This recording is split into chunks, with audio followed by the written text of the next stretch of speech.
Hello friends, अस्सलाम वालेकुम। आज का हमारा टॉपिक है लेजर एंड ट्रायल बैलेंस। ये अकाउंटिंग का बहुत इंपॉर्टेंट टॉपिक है और ये जनरल के बाद ये बनता है। ठीक है, इसमें होता ये है कि जितने भी ट्रांजैक्शन हमने जनरल में हमने एंटर किए होते हैं उसको हम लोग टी अकाउंट्स में लेकर आते हैं। उसके बाद उसका हम ट्रायल बैलेंस बनाते हैं। तो ये सवाल एक फ़ैब 2 में ओनर जो है खुर्रम, उसने कारोबार अपना स्टार्ट किया है 1 लाख रुपए से। तो यहाँ पर टी अकाउंट हमने फॉर्म किया है। ठीक है, इसका अगर आप माइंड में अगर एंट्री अगर आप बनाएंगे तो क्या होगा, कैश डेबिट होगा और कैपिटल क्रेडिट होता है 1 लाख रुपए से। तो कैश आपने यहाँ पे किया डेबिट और फिर एक आपने टी अकाउंट फॉर्म किया कैपिटल का और कैपिटल आपने किया क्रेडिट। फरवरी 2 को क्या हुआ है, परचेज़ किया है furniture for use in business on credit for ₹25,000। इसकी अगर आप एंट्री आप बनाएं माइंड में तो इसकी होगी फर्नीचर डेबिट होगा और अकाउंट्स पेबल क्रेडिट होता है। तब आपने गए टी अकाउंट आपने बनाया फर्नीचर का और उसमें आपने डेबिट कर दिया है 25,000। उसके बाद फिर अकाउंट्स पेबल का आपने एक टी अकाउंट बनाया और अकाउंट्स पेबल के 25,000 आपने क्रेडिट कर दिए है।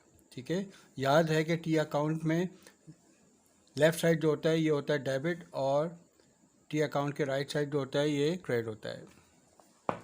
उसके बाद फरवरी 10 को आपने क्या है, return defective furniture worth ₹1,000 to the supplier. ठीक है, फर्नीचर आपने वापस किया है। फर्नीचर आपने जब वापस किया है उधार पर आपने परचेज़ किया था, तो अब इसकी एंट्री क्या होगी, अकाउंट्स पेबल आपका डेबिट हो जाएगा और फर्नीचर आपका क्रेडिट हो जाएगा। तो अकाउंट्स पेबल आपने यहाँ पे किया है डेबिट 1,000 से और फर्नीचर आपके पास से जा रहा है 1,000 का, तो फर्नीचर आपने क्रेडिट कर दिया है। फरवरी 15 को आप देखें पेड सैलरीज एक्सपेंस, सैलरीज आपकी जा रही है थ्रू कैश। तो सैलरी एक्सपेंस ऑब्वियसली आपका डेबिट होगा और कैश आपके पास से जा रहा है तो कैश आपका क्रेडिट हो जाएगा। फरवरी 28 को क्या हुआ है, रिसीव कमीशन इनकम 12,000, कैश आपके पास आ रहा है। ठीक है, 12,000, तो कैश आपके पास 12,000 आया और एक नया टी अकाउंट आप खोलेंगे कमीशन इनकम और यहाँ पे क्रेडिट हो जाएगा कमीशन इनकम। उसके बाद फरवरी 28 को receive utilities bill of ₹3,000 to be paid by March 10। मार्च 10 को आपने ये अमाउंट पे होगा। ठीक है, तो कैश आपके पास से जाएगा 3,000 रुपये और एक नया टी अकाउंट आपका आप खोलेंगे यूटिलिटीज़ एक्सपेंस और ये 3,000 से डेबिट हो जाएगा। अब जब ये सारी एंट्री आपको टी अकाउंट में जब आपने पोस्टिंग कर दी है उसके बाद आप इसको CDBD आपको करना होगा। CDBD का मतलब होता है कैरिड डाउन और ब्रॉड डाउन।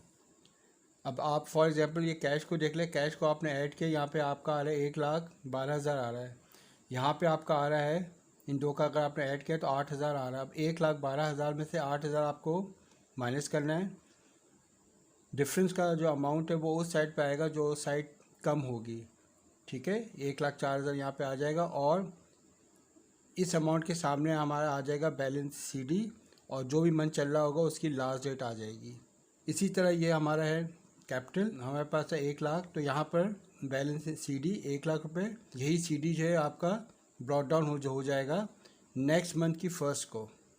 फर्नीचर यहाँ पे डेबिट पे था 25,000, यहाँ पे था 1,000, तो इन दोनों का आपने माइनस किया। जो साइड कम होती है वहाँ पे आता है बैलेंस CD। ठीक है, और मंथ की लास्ट डेट आएगी और उसके बाद फिर नेक्स्ट मंथ की फर्स्ट को बैलेंस BD हो जाएगा। ऐसे ही आपको सारे ये टी अकाउंट फॉर्म करने हैं।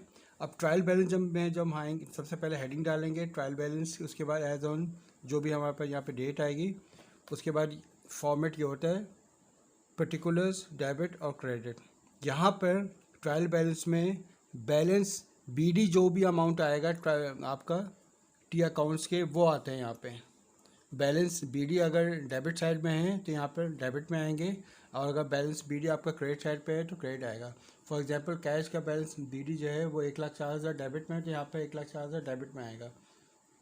कैपिटल में देख लें बैलेंस BD 1,00,000 रुपये क्रेडिट साइड पे है तो यहाँ पे क्रेडिट साइड पे आएगा। फर्नीचर का आप देख लें बैलेंस BD 24,000 यहाँ पे, तो यहाँ पे 24,000 का आएगा।